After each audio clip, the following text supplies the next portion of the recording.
Metropolitan સિટીઓની અંદર જે ઘટનાઓ બને છે એ ઘટનાઓ જોડે જોડે એ લોકોને જે ન્યાય અપાવવાની કામગીરી છે એમાં ગુજરાત દેશમાં સર્વપ્રથમ રાજ્ય છે જે ફાસ્ટ ટ્રેક કોર્ટ દ્વારા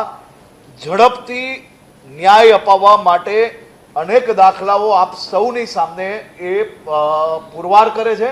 કે ગુજરાત ઝડપથી ન્યાય અપાવવામાં આપણું રાજ્ય દેશમાં સર્વપ્રથમ રાજ્ય છે।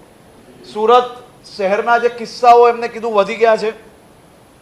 તો આઈપીસી કલમના હિસાબે જ આપણે જોઈએ તો 2020ની અંદર 33,824 કેસો દાખલ થયેલા, 2021ની અંદર 32,097 થયેલા અને 2023માં 11,499 કેસો દાખલ થયા છે, જે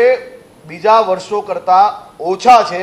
પરંતુ આ કેસો બી કઈ રીતે ઘટે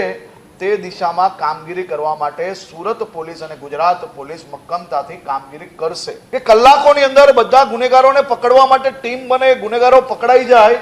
અને ગુનેગારો ભવિષ્યની અંદર આ પ્રકારનો ગુનો ના કરે તે માટે કડકમાં કડક પગલાં ભરવામાં આવે। આ પ્રકારના ગુનેગારોને રોકવા માટે પ્રિવેન્શન એક્શનો બી લેવાયેલા છે। આ જ ગુનેગારને 3 વાર પાસા હેઠળ અંદર નાખવામાં આવ્યો છે,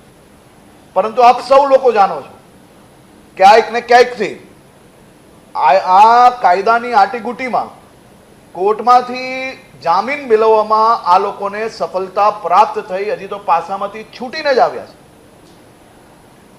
એટલે આ પ્રકારના ગુનેગારો પર કડક પગલાં ખાસ કરીને ભરવામાં આવ્યા છે